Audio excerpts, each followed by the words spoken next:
This video is a continuation of our last video. I want to pick up from where we last left off, which was talking about the batteries, talking about Elon Musk, SpaceX, that kind of a thing. I have a couple final notes on that before we do get on to the next topic.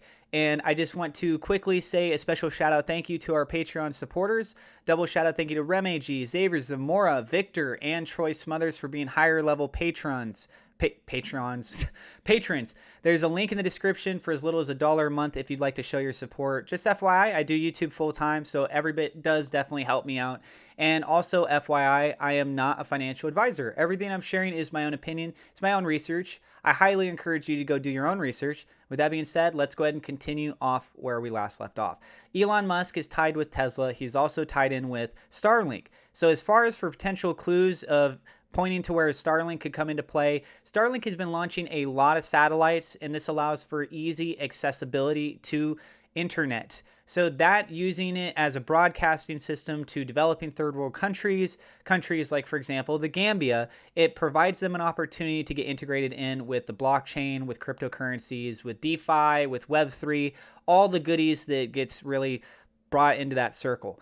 So you also have the satellite, and if you look back in history, there was mention about Argentina. They had actually, I think it was Argentina. It was either Argentina or Venezuela.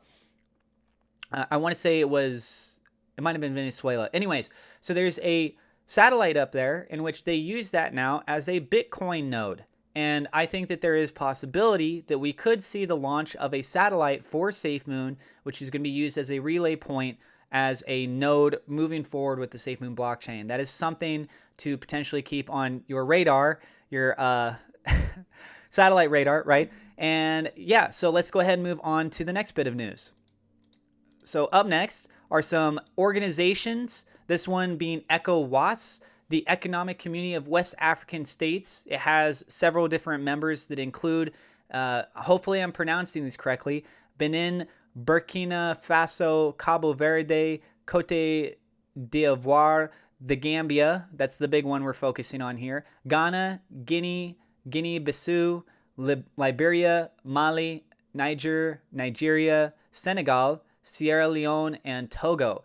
Why is this so relevant and why is it so important? Because of the fact that these are trying to work on developing these countries. They're trying to move them into like a smart grid, smart city type system. And right now, a lot of them are looking over at the Gambia as a leading example. So this could potentially be the tie-in connection of where SafeMoon's going to go in next after the Gambia. If they establish themselves, they show great examples, they show peak efficiency, then these other countries very well could look and say, okay, yeah, SafeMoon, come on over, do the same thing over in our country. And then it starts to scale. So you start with a small scale model, you identify it, run your tests, you prove yourself, then you can start to expand further. More and more people will look at you and say, yeah, you know what? Like, we see that it worked there, so we're more trusting of what it is that you're doing and trying to move forward. And this also can come back in and tie in with TAF Africa Global.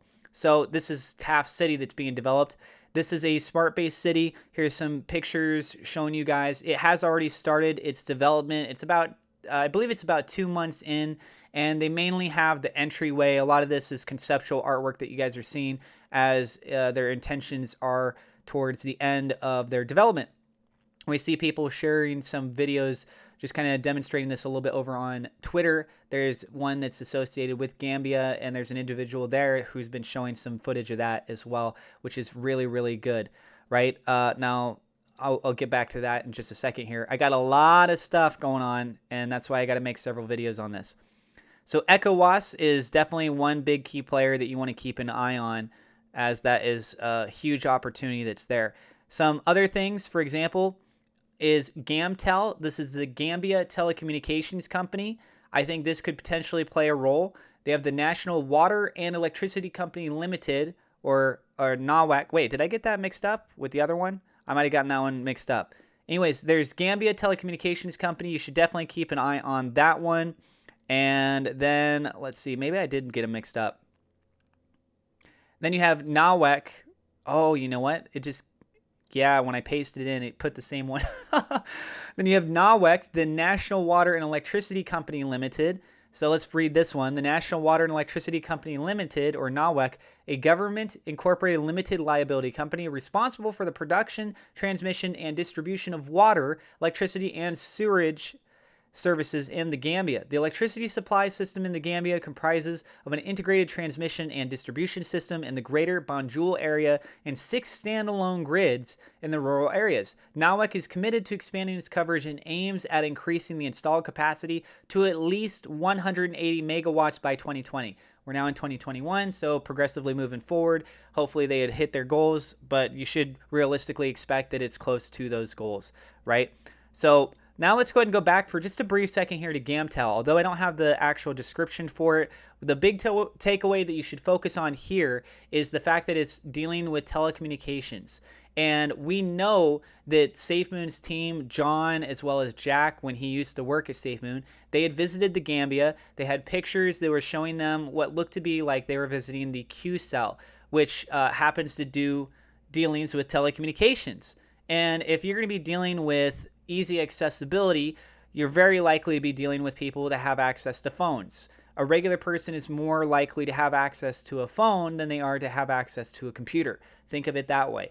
If you're going to be out and about, are you going to be taking your computer with you everywhere? Well, if you have a phone, that basically is your computer. So I think that Gamtel very well could play a major role moving forward. NAWEC, as far as the electricity component goes, we've been talking about the wind turbines. There could be a core relationship being integrated in with them. And then you also have the problem of drinkable water. And with the drinkable water, NAWEC being involved there, there's another tie where SafeMoon could potentially help try and find some sort of remedies. And the wind turbines has an opportunity there where it could actually help play an integrated role between them. So I'll go ahead and read this first. This is from John. He had said, SafeMoon promoting renewable energy globally. We are not selling turbines, but the energy as an utility. Turn and burn to be implemented once it's linked to the blockchain. SafeMoon will become the commerce of what the SafeMoon turbines produces. We're focusing on developing countries first as they need energy, and we're able to do a lot of good, more good than we can here in the United States. It's a very bold statement for sure. And, you know, the wind turbines, just kind of going back over to that element right there. So the wind turbines, they can be coupled to a compressor. This is to create the clean, drinkable water I was referring to. Same concept as a car air conditioning, then is sent to an evaporator that absorbs humidity from the air, creating condensation, therefore free water, right? And this is just another take on it. You got the 30 kilowatt wind turbine houses and powers the whole system. Air is taken in through vents in the nose cone of the turbine and then heated by a generator to make steam. The steam goes through a cooling compressor that creates moisture, which is then condensed and collected. Based on my research, I had come across there are some wind turbines currently out there which can generate water, clean, drinkable water, from even having it out in the middle of the desert, right? So imagine you're in a place where you need to have drinking water, but there's just nothing readily available there. And with a large portion, about 1/3 of the Gambia not having access to clean drinking water, having it nearby, readily available, is going to be an important aspect. I do want to note that the wind turbine that we have been looking at does not have a core function where it can help with just the automatic filtration system and everything. So you'd have to have an external attachment put onto that wind turbine. How practical that is, if it's fully capable of doing so with that kind of wind turbine.